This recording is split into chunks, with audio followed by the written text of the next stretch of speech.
embracing. Some people play all three, but everybody always has a favorite. You play all three. I play all three, yeah. So when we take a look at the data, we see a pretty even split between Hunter, Titan, and Warlock. And we love the fact that the culture of the game is people embracing a discipline. People following the warrior path that really calls out to them the most. And sometimes it's the art of the game. Sometimes it is the fighting style, you know, the different talents or the different supers, or, you know, if you want to be stealthy, if you want to be the combat acrobat, if you want to solve every problem with your fists, if you want to be the staller that can hover up over the battlefield, raining flaming swords down on your opponents. I mean, it really calls out to different types of players and different player fantasies. And I think what's really cool about that is when you're in the game and you're playing raids or strikes or whatever the case may be, every class is essential. You need everybody. So, you know, you kind of want to diversify who you're playing with based off of class. I feel like they really took that to the next level in Destiny 2 as well, with the class abilities, with the revamped supers and everything. Obviously, we haven't seen all of the subclasses that'll be available yet, but based on what we have seen, it feels like there's a much more even balance of utility across the different classes. And that's what we hope for, certainly. We want every single class in the game to be worth embracing by different types of players. We want every single weapon in the game to be a valuable tool for a very specific type of scenario. And whenever we see that out of balance, it's a thing that we can address. We can support this game. We can constantly take a look at what the community's saying, how they're playing. And the live team can react to those things with updates to the sandbox or new ways to play the game. Cool.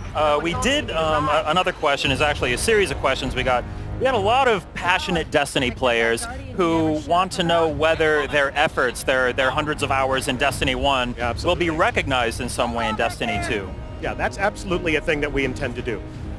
This is a brand new adventure. If you're a new player or if you're an old player, we will be united in the same struggle against this new invasion army. But if you've been a Guardian who's been with us from the beginning, if you have played Destiny with us up to this point, we will have some different ways to honor your legacy, to recognize your pedigree as a player, and to give you certain identifiers so that players can look at you and say, you've been around since the beginning, yeah, you're one of the original Guardians, and they can look upon your riches. But we definitely want this to be an entry point for many people to join this community. The Destiny community has been an incredibly welcoming group of gamers. We're incredibly grateful for that.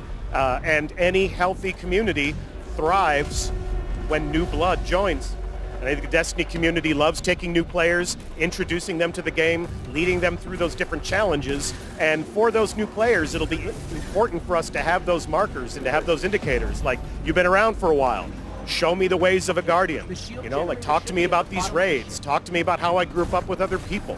And we're going to make all of those things easier to do also. New features like guided games with a clan system that's right there in the game.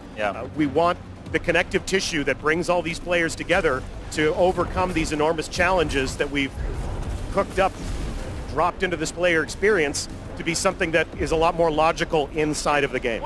Awesome. Final